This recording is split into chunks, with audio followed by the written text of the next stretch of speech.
Hi viewers, ask టాక్స్కి స్వాగతం. నేను మీ Revathi Turaga, corporate trainer and psychologist. ఇవాళ మనం తెలుసుకోపోయే అంశం how to make learning easy, అంటే నేర్చుకోవడం ఈజీగా ఎలా నేర్చుకోవాలి అన్నది మనం ఇవాళ మాట్లాడుకుందాం. ఇప్పుడు పూర్వకాలంలో నేర్చుకోవడం అంటే అంత ఆలోచించేది లేదు. ఒక గురువు దగ్గరికి వెళ్తాము, ఆ గురువు ఏం చెప్తే అది నేర్చుకుంటాం, ఆ గురువు ఏం చేయమంటే అది మనం చేస్తాం. కొంతమంది ఈజీగా చేస్తారు, బాగా సక్సెస్ఫుల్ అవుతారు. కొంతమంది కష్టపడతారు, వీళ్ళకి ఏమీ రాదు అనుకుని అలా పక్కన వదిలేస్తారు. సో కొంతమంది తొందరగా ఫినిష్ చేసి అలా బయటికి వచ్చి ఆశ్రమం నుంచి రాజులు మంత్రులు అవుతారు. కొంతమంది అక్కడే పనిచేస్తూ కష్టపడి నేర్చుకుంటారు. సో పూర్వకాలంలో నేర్చుకోవడం అనేది ఈజీగా ఎలా చేయాలి అనేది ఎప్పుడూ మనం ఆలోచించలేదు. ఎందుకంటే ఒక పాఠాలు చెప్పుకుంటూ పోతారు, అది అందరూ నేర్చుకుంటూ పోవాలి. నువ్వు మంచిగా నేర్చుకుంటే నువ్వు బాగుపడతావు, పైకి వస్తావు. నువ్వు అంతగా మంచిగా నేర్చుకోవాలంటే నువ్వు బాగుపడవు, అంత పైకి రావు. కానీ ఆ కాలంకి ఈ కాలంలో నువ్వు మంచిగా చేస్తావు, మంచిగా చేయవు అని మనం ఎవరికీ చెప్పం. ప్రతి ఒక్కళ్ళు యునిక్, ప్రతి ఒక్కళ్ళు వాళ్ళ ఇండివిజువల్, ప్రతి ఒక్కళ్ళలో ఏదో ఒక గుణాలు ఉన్నాయి అంటాం. సో ప్రతి ఒక్కళ్ళని సక్సెస్ఫుల్గా ఎలా చేయాలి అనేది చూస్తాం. సో దాంతో అవతల మనిషి ఎంత కేపబులో, అవతల మనిషి ఎంత సాధించగలుగుతారో దాన్ని బట్టి మనం నేర్పించే పద్ధతి కొంచెం మార్చుకుంటే అవతల మనిషికి లెర్నింగ్ ఈజీ చేయొచ్చు. సో మీరు నేర్పించే వాళ్ళైనా నేర్చుకునే వాళ్ళైనా ఈ కాలంలో నేర్చుకోవడం అనేది ఎలా ఈజీ చేయాలి అన్నది చాలా ఇంపార్టెంట్. దీనికి ఒక చిన్న టెక్నిక్ ఉంది. ఒక గ్రాఫ్ అంటే ఇలా ఒక వై యాక్సిస్, ఒక ఎక్స్ యాక్సిస్. ఈ వై యాక్సిస్లో ఛాలెంజ్, టాస్క్ అంటాం. అంటే ఇది వాళ్ళు నేర్చుకోవాల్సిన పాయింట్, నేర్చుకోవాల్సిన సబ్జెక్ట్ కానీ చేయాల్సిన పని కానీ ఇక్కడ వస్తుంది.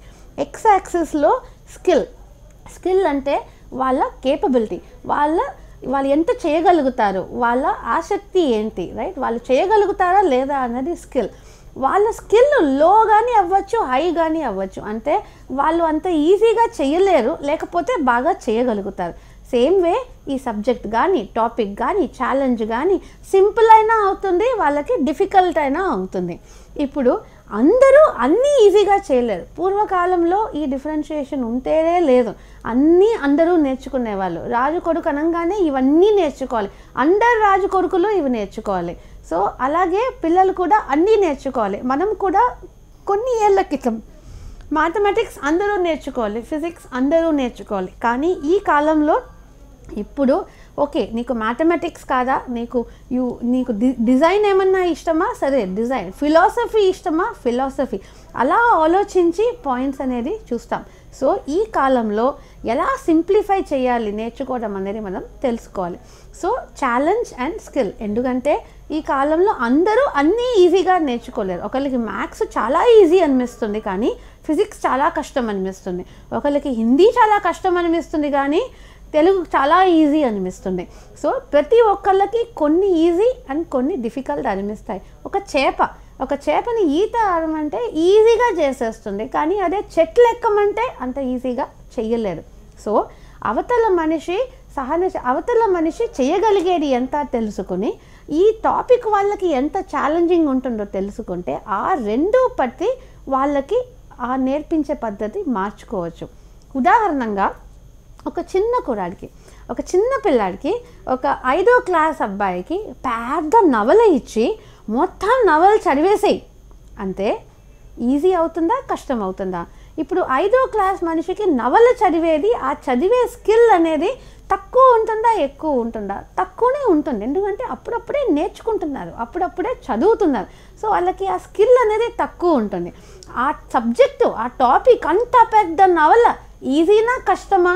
చాలా కష్టం అవుతుంది. అంటే ఈ గ్రాఫ్లో ఇది లెఫ్ట్ టాప్లోకి వచ్చేస్తుంది, అంత కష్టం, కానీ వాళ్ళు చెయ్యలేరు. అట్లాంటప్పుడు టెన్షన్ పడతారు, యాంగ్షియస్ అయిపోతారు. అయ్యో బాబోయ్ ఎలా చేయాలో తెలియదు, భయపడతాం మొదలెడతారు. అందుకని వాళ్ళు సరిగ్గా నేర్చుకోలేరు. భయం ఉంటే ఎవరు నేర్చుకుంటారండి? సరిగ్గా ఆనందంగా నేర్చుకుంటే సరిగ్గా నేర్చుకోగలుగుతారు. సరే, ఈ నవల మొత్తం కష్టంగా ఉందా, పర్వాలేదు, దాని బదులు ఈ చిన్న చందమామ చదువు, లేకపోతే ఈ చిన్న టింకిల్ చదువు అంటూ చిన్న బుక్ ఇచ్చామనుకోండి, అప్పుడు వాళ్ళ కేపబిలిటీ తక్కువ ఉంటుంది, దీని ఛాలెంజ్ కూడా తక్కువ ఉంటుంది. అప్పుడు వాళ్ళు ఈజీగా ఆనందంగా సంతోషంగా నేర్చుకోగలుగుతారు. సో ఒక చదువుతారు, 2 సార్లు చదువుతారు, 3వసారి నెమ్మదిగా ఈ చందమామ టింకిల్ ఫాస్ట్ చదివేయడం మొదలెడతారు. ఇంకా అప్పుడు వాళ్ళకి అవే ఇస్తూ ఉంటే ఏమవుతుందండి, ఎందుకంటే వాళ్ళ స్కిల్ అనేది పెరిగిపోయింది, ఫాస్ట్గా చదవడం నేర్చుకున్నారు, అలవాటు అయిపోయింది, స్కిల్ పెరిగిపోయింది. కానీ ఇంకా ఇదే చదవమంటూ ఉంటే వాళ్ళకి బోరు కొట్టడం మొదలెడుతుంది. అండ్ బోరు కొడితే అసలు నేర్చుకోవడం మానేస్తారు. సో వాళ్ళ స్కిల్ లెవెల్ పెరిగే కొద్దీ నెమ్మదిగా ఛాలెంజ్ అనేది కూడా పెంచితే అప్పుడు వాళ్ళు ఆ లైన్లో కాన్స్టెంట్గా సంతోషంగా నేర్చుకోవచ్చు. ఇది స్పోర్ట్స్లో కూడా ఇలాగే ఉపయోగపడుతుందండో. ఇప్పుడు ఏదన్నా కూడా ఒక టెన్నిస్ అనుకోండి, బ్యాడ్మింటన్ అనుకోండి, బాస్కెట్బాల్ అనుకోండి, ఫుట్బాల్ అనుకోండి, ఫస్టే వాళ్ళని తీసుకుపోయి ఒక పెద్ద మ్యాచ్లో పెట్టేసి మ్యాచ్ గెలవాలి అంటే ఎంత టెన్షన్ పడిపోతారు. వాళ్ళకి బాల్ ఎట్లా కొట్టాలో తెలీదు, కాలు ఎట్లా పెట్టాలో తెలీదు, రూల్స్ తెలియవు, గేమ్కి ఏమీ తెలియవు. సో ఏం చేస్తాము, స్టార్టింగ్లో బాస్కెట్బాల్ ఫస్ట్ బాల్ డ్రిబ్లింగ్ నేర్చుకోమంటాం. అంతే, డ్రిబ్లింగ్ ఒక చేత్తో నించుని ఆ స్పీడ్గా డ్రిబుల్ చేసుకోమని నేర్చాలి. ఇప్పుడు అది రీజనబుల్గా ఛాలెంజ్ నా స్కిల్ లెవెల్కి, కాబట్టి ఈజీగా నేర్చుకుంటా. కానీ కంటిన్యూస్గా డ్రిబ్లింగే ప్రాక్టీస్ చేసి డ్రిబ్లింగ్ బాగా వచ్చేసింది అనుకోండి, ఇంకా డ్రిబ్లింగే చేస్తూ ఉండంటే బోరు కొడుతుంది. అందుకని నెమ్మదిగా డ్రిబ్లింగ్ నాకు అలవాటు అయితే నా ఛాలెంజ్ని పెంచుకుంటూ పోవాలి.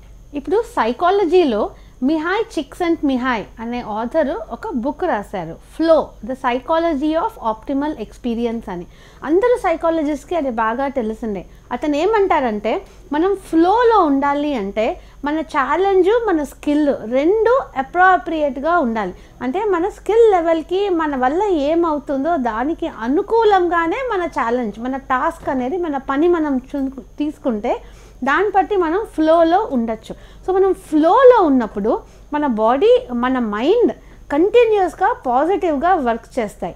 ఇది మన వల్ల అవుతుంది అని మనకు తెలుసు, కానీ కొంచెం స్ట్రెచ్ అయ్యి కొంచెం కష్టపడితే మనం సాధించవచ్చు అని మనకి తెలుస్తుంది. అట్లాంటప్పుడు మనం సంతోషంగా నేర్చుకుంటాము అనేసి. మ్యారథాన్ రన్ చేయాలి అంటే ఫస్టే షూస్ వేసుకుని 42 కిలోమీటర్స్ రన్ చేయడం కాదు, ఫస్ట్ ఒక 1 కిలోమీటర్తో స్టార్ట్ చేస్తారు. చాలామంది 100 మీటర్స్ రన్నింగ్తో స్టార్ట్ చేస్తారు. నెమ్మదిగా పెంచుకుంటూ దాన్ని బట్టి నెమ్మదిగా 5 కిలోమీటర్లు, 10 కిలోమీటర్లు, 42 కిలోమీటర్లు పరిగెత్తారు. మనం ఏ పని తీసుకున్నా, అది స్పోర్ట్స్ తీసుకున్నా, మన ఆఫీస్ ఉద్యోగం తీసుకున్నా, మన చదువు తీసుకున్నా, దేని గురించి తీసుకున్నా కూడా ఈ చిన్న టెక్నిక్, ఛాలెంజ్, స్కిల్, ఈ రెండు చూసుకుని దాన్ని బట్టి మనం జోన్లో ఎలా ఉండాలి అని మనం చూసుకుంటే నేర్చుకోవడం ఈజీ అవుతుంది.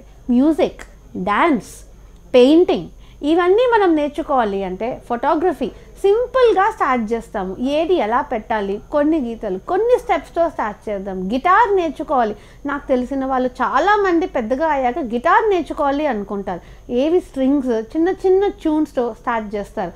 ఫస్టే ఒక పెద్ద పాట ఇచ్చేసి ఫస్టే అరంగేట్రం చేసేయమంటే మ్యూజిక్ కానీ డ్యాన్స్ కానీ చాలా కష్టపడతారు. కొంతమందికి ఛాలెంజ్ చాలా ఇష్టం ఉండవు, ఎక్కువగా ఛాలెంజ్ ఇస్తే ఎక్కువ కష్టపడి చేస్తారు, టెన్షన్ పడరు. కానీ వాళ్ళు తక్కువ అంశం వాళ్ళు, ఎక్కువ శాతం వాళ్ళు ఛాలెంజ్ దానికి కొంచెం కష్టపడడం ఇష్టపడతారు, కానీ చాలా డిఫికల్ట్ అనిపిస్తే వదిలేస్తాం. మనం 2 రకాల పనులు చెయ్యము. ఒకటి, మనకి చాలా ఈజీ అనిపించే పని చెయ్యము, ఎందుకంటే బోరు కొడుతుంది. మనకి చాలా కష్టం అనిపించే పని చెయ్యము, ఎందుకంటే టెన్షన్ పడతాం. ఈ రెండిటికి మధ్యలో మన వల్ల అయ్యేటట్టు కానీ కొంచెం కష్టపడితే అయ్యేటట్టు మనం అట్లాంటి పని చూసుకుంటే దాన్ని మనం ఈజీగా చేయగలుగుతాం. సో నేర్చుకోవడం అనేది ఈజీ చేయాలి అంటే మన ఛాలెంజ్, మన స్కిల్ ఈ రెండు దృష్టిలో పెట్టుకొని ఆ మనిషికి ఎంత కష్టమైన పని ఇవ్వాలో, ఎంత కష్టమైన చదువు చూడాలో దాన్ని బట్టి మనం డిసైడ్ చేస్తే మనం ఈజీగా నేర్చుకోగలుగుతాం. Thank you.